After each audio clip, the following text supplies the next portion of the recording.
요한계시록 1장 9절에서 20절 말씀. 나 요한은 너희 형제요 예수의 환난과 나라와 참음에 동참하는 자라. 하나님의 말씀과 예수를 증언하였으므로 말미암아 밤모라 하는 섬에 있었더니 주의 날에 내가 성령에 감동되어 뇌 뒤에서 나는 나팔 소리 같은 큰 음성을 들으니 이르되 내가 보는 것을 두루마리에 써서 에베소, 서머나, 버가모, 두아디라, 사데, 빌라델비아, 라오디게아 등 7 교회에 보내라 하시기로 몸을 돌이켜 나에게 말한 음성을 알아보려고 돌이킬 때에 7 금 촛대를 보았는데 촛대 사이에 인자 같은 이가 발에 끌리는 옷을 입고 가슴에 금띠를 띠고 그의 머리와 털의 희기가 흰 양털 같고 눈 같으며 그의 눈은 불꽃 같고 그의 발은 풀무불에 단련한 빛난 주석 같고 그의 음성은 많은 물소리와 같으며 그의 오른손에 7 별이 있고 그의 입에서 좌우에 날성검이 나오고 그 얼굴은 해가 힘있게 비치는 것 같더라. 내가 볼 때에 그의 발 앞에 엎드러져 죽은 자 같이 되매 그가 오른손을 내게 얹고 이르시되 두려워하지 말라. 나는 처음이요 마지막이니 곧 살아있는 자라. 내가 전에 죽었었노라. 볼지어다 이제 세세토록 살아있어 사망과 음부의 열쇠를 가졌노니 그러므로 내가 본 것과 지금 있는 일과 장차 될 일을 기록하라. 내가 본 것은 내 오른손의 7 별의 비밀과 또 7 금촛대라. 7 별은 7 교회의 사자요 7 촛대는 7 교회니라. 아멘.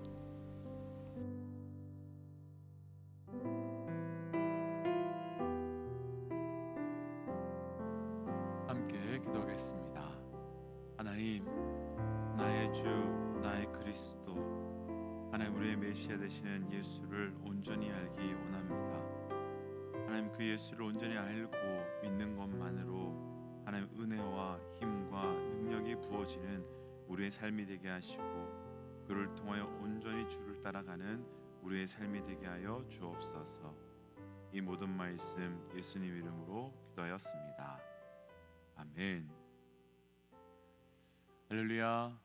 우리를 위해 십자가를 지셨을 뿐만 아니라 우리를 위해 다시 이 땅에 오실 우리 예수 그리스도의 이름을 높이 찬양합니다.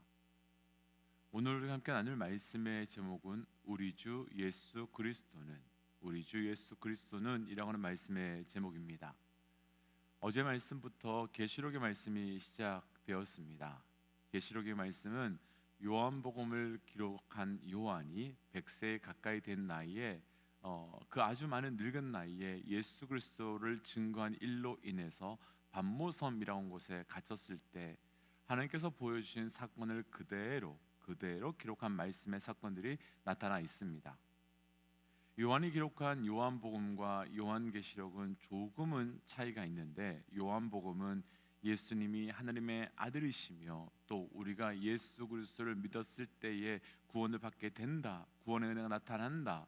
그래서 요한은 십자가에서 죽으신 예수 그리스도뿐만 아니라 부활하신 예수 그리스도, 그러면서 하늘 위로 또 구름 사이로 승천하신 예수 그리스도를 대하여서 증거하였었습니다. 그런데 어제 말씀부터 시작했던 요한계시록의 목적은 조금은 다릅니다. 요한계시록은 말세와 종말이라고 하는 그 시간 속에서 언제든지 우리 주님이 오실 수 있는 그런 시간 속에 살고 있는 그 믿음의 사람들에게 그 믿음 때문에 세상 속에서 핍박받고 어려움을 당하고 있는 그들을 향하여서 다시 위로하고 또 다시 세우고 다시 격려하기 위하여 기록한 말씀이 바로 요한계시록의 말씀입니다. 그래서 때때로 요한계시록 말씀의 그 내용 때문에 무섭다 혹은 이단스럽다 혹은 좀 신비하다 그런 관점으로 요한계시록을 보기도 하지만 사실 요한계시록의 말씀은 요한을 통해서 이 시대를 살아가고 있는 우리 믿음의 사람들에게도 동일하게 보여주신 하나님의 위로와 격려의 아주 따뜻한 말씀입니다. 특별히 오늘 말씀에서 하나님께서는 요한을 통하여서 종말을 살아가고 있는 우리, 그러나 그럼에도 불구하고 고통과 고난으로 어려움의 시간을 보내고 있는 그 믿음의 사람들에게 예수 그리스도가 어떤 분이신지, 특별히 사복음서에서 전한 예수 그리스도가 아니라 지금 어떤 분으로 우리를 향하여 계신지, 그것을 증거함으로 다시 힘을 내고 일어나라고 격려와 위로와 도전을 하고 있습니다.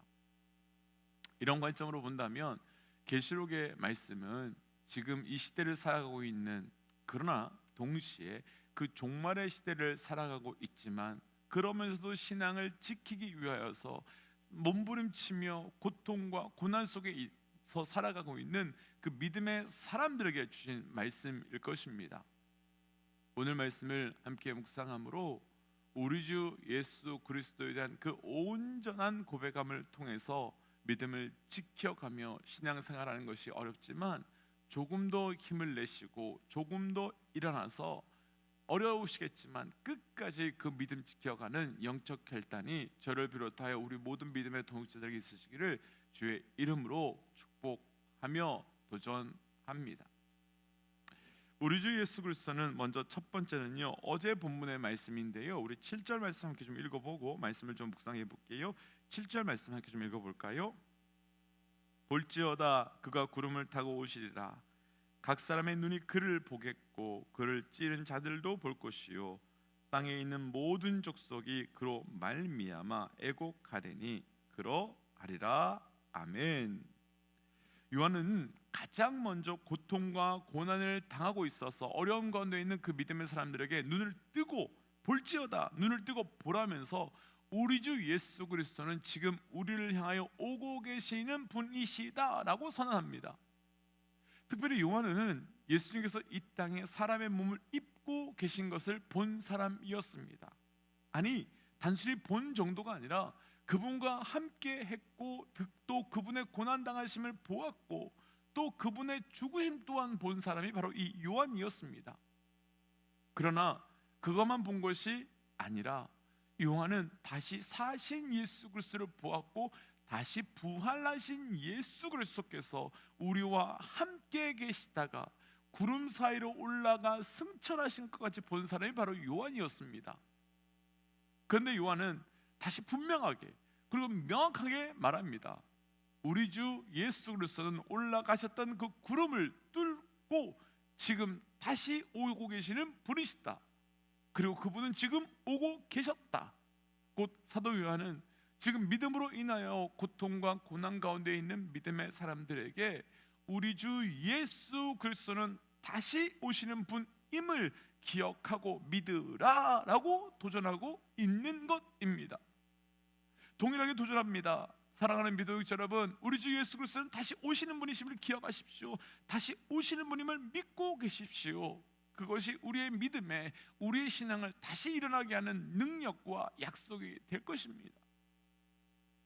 그렇다면 그분이 다시 오신다는 것이 믿음으로 인해 고통과 고난 가운데 있는 성도들에게 어떤 위로가 되며 어떤 힘이 과연 되는 걸까요?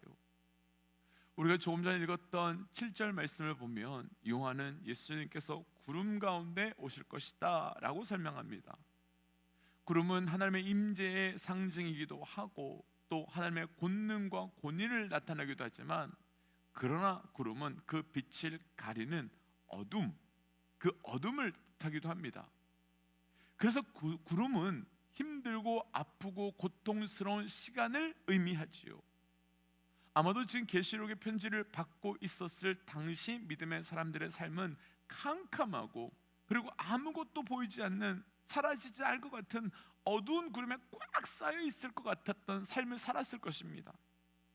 그런데 그 예수 그리스도께서 우리를 둘러싸고 있는 그 캄캄하고 어두운 구름을 뚫고 우리에게 오신다라고 예수 그리스도께서 우리의 오심을 통해서 그 구름이 깨어지고 그 구름이 사라지고 그 구름이 무너지게 될 것을 말씀해 주고 있는 것이죠.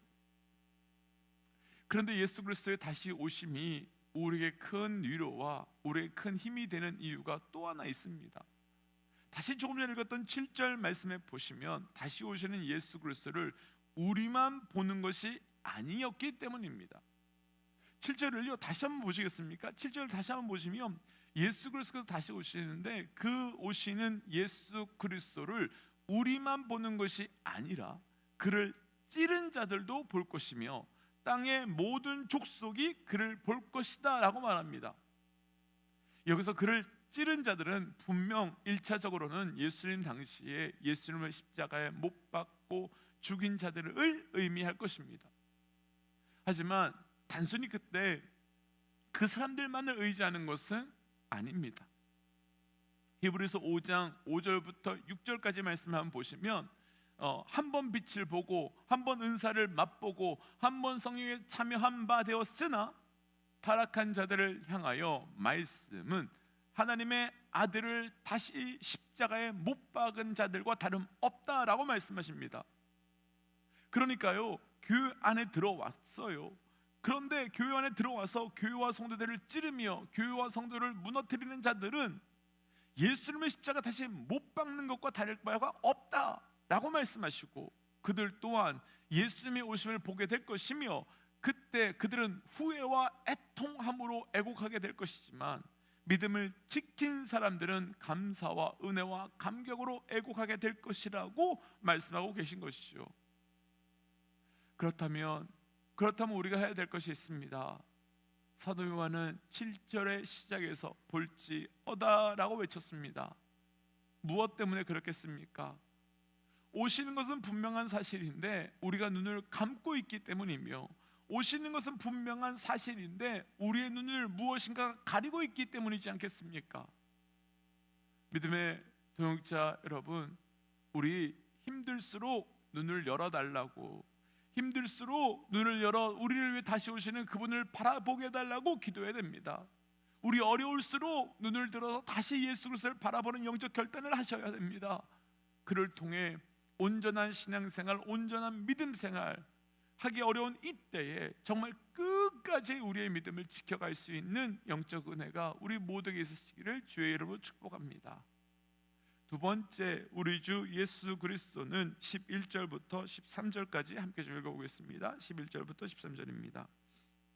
이르되 내가 보는 것을 두루마리에 써서 에베소, 서바나, 버가마, 두아디라, 사대, 빌라델비아, 라오디게아 등 7 교회에 보내라 하시기로 몸을 들이켜 나에게 말한 음성을 알아보려고 돌이킬 때에 7 금촛대를 보았는데 촛대 사이에 인자 같은 이가 발에 끌리는 옷을 입고 가슴에 금띠를 띠고. 아멘. 앞에서 나누었지만 이 지금 사도 요한은 반모섭의 유배를 갔습니다. 그런데 그가 10절 말씀만 보시면 주의 날에, 그러니까 주일에 예배하는 중에 성령의 감동이 되었고 그를 통해서 하나님의 음성을 듣게 되었는데 그 음성 가운데 인자가 7 촛대 사이에 계신 것을 보게 되었다라고 말합니다. 그리고 오늘 말씀에서는 그 7 촛대가 무엇인지를 정확하게 우리에게 설명하고 있는데요. 오늘 본문 20절 말씀을 보시겠습니까? 20절 말씀을 보시면 그 7 촛대는 바로 7 교회다라고 증언합니다. 그럼 지금 사도 요한이 보고 있는 것은 무엇을 보고 있는 것이겠습니까? 7 교회 가운데 인자, 그러니까 우리 주 예수 그리스도께서 그 7 교회 가운데 함께하고 계심을 보고 있는 거지요. 그렇다면 우리 주 예수 그리스도이신 인자가 7 가운데 임재해 계시고 거닐고 계신 것을 보는 것이 지금 우리에게 무슨 의미가 있고 무슨 위로가 되고 무슨 힘이 되겠습니까? 말씀에서 7이라고 하는 숫자는 단순한 숫자를 의미하는 것이 아니지요. 완전한 수이며 동시에 전부를 의미합니다. 그러니까 예수 그리스도께서 7 교회에 계시다는 것은 과거 그때 그 교회, 그 지역에 있었던 교회만 계셨던 것이 아니라 열방의 모든 교회, 모든 시대, 전 교회에 계시다는 것을 의미하는 겁니다. 그러니까 지금 우리 교회가 너무 초라하고 보잘것없고 쉽게 무너지고 쉽게 깨어지고, 그래서 교회가 과연 가능성이 있을까? 과연 교회가 무엇일까? 교회가 어떻게 할 수 있을까? 라고 하는 의심이 들고 깨어질 만큼 어렵고 기도 하겠지만 분명한 것은 고통받고 힘들고 어려워도 그 가운데 우리 주 예수 그리스도께서 임재해 계시고 우리와 동행하여 주고 계시다는 것을 말하고 있는 거지요. 그러니까 사도 요한은 고통 중에, 고난 중에, 그리고 시험 중에 있는 그 믿음의 사람들에게, 믿음의 성도들에게, 믿음의 교회들에게 우리 주 예수 그리스도는 우리 교회 안에 계시고, 그리고 교회를 보호하고 계시고 교회를 지켜주고 계시고 교회에 임재하고 계신 분이다 라고 선언하고 있는 것입니다. 왜냐하면 예수께서 계시면 절대 무너지지 않으니까요. 믿음의 도형제 여러분, 사실 이 시대 우리들의 교회를 보면 과연 교회가 가능성이 있을까? 교회에 희망이 있을까? 라는 의심이 들기도 하고, 그래서 때로는 포기하고 싶은 마음이 들 때도 있습니다.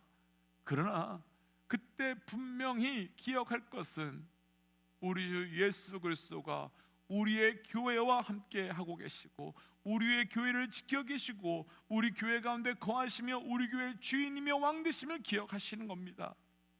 그분이 교회 안에, 그리고 그분이 교회를 지켜주시기에 교회는 영원히 무너지지도 깨어지지도 않을 것입니다.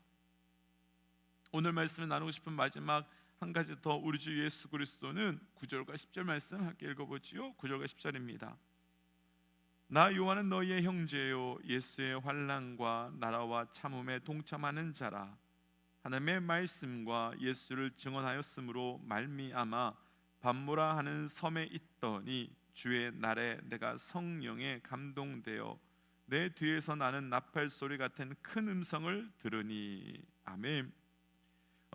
계시록을 기록하였을 때 요한의 나이가 대략 100세에 가까운 늙은 나이로 아주 노년이 되어서 언제 하나님의 부르심을 받을지 모를 정도로 아무도 돌아보지도 아무도 챙기지도 아무도 함께하지도, 그래서 어쩌면 버림받은 같은 상태로 밤모섬에 유배를 가 있었을 때였습니다. 그 삶을 생각해 본다면 얼마나 외롭고 또 한편으로 얼마나 허무하고 얼마나 힘들었겠는지요.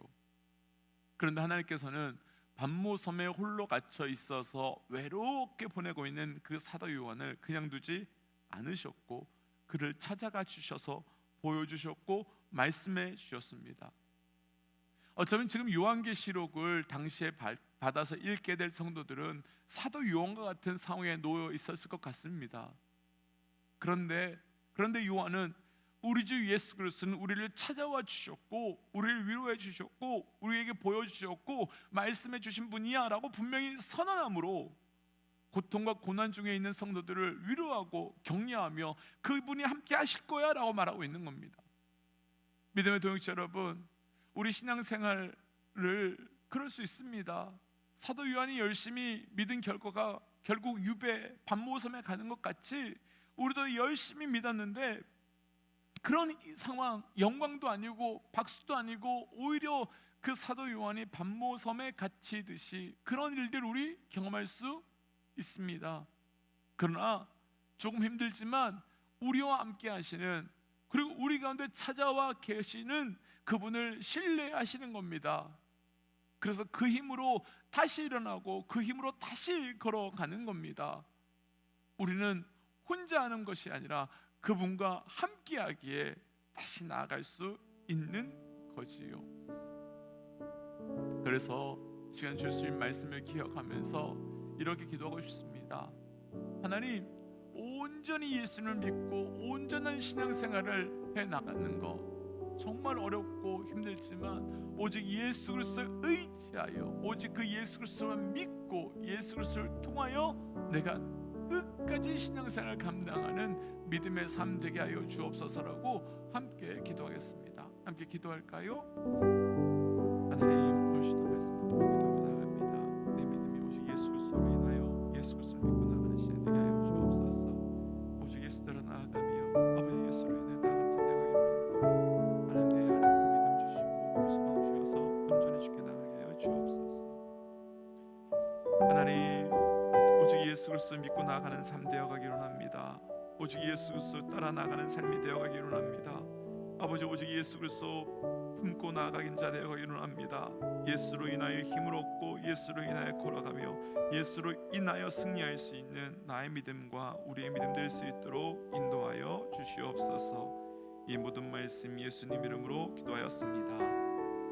아멘. 믿음의 동역자 여러분, 우리의 신앙과 우리의 믿음의 근간과 힘과 능력은 오직 예수 그리스도 한 분밖에 없습니다. 그 한 분 믿고 우리 다시 일어나고 다시 걸어가고 다시 담대해지시기를 주의 이름으로 도전합니다.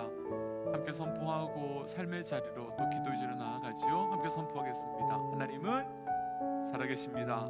아멘. 승리하십시오. 함께 기도하겠습니다.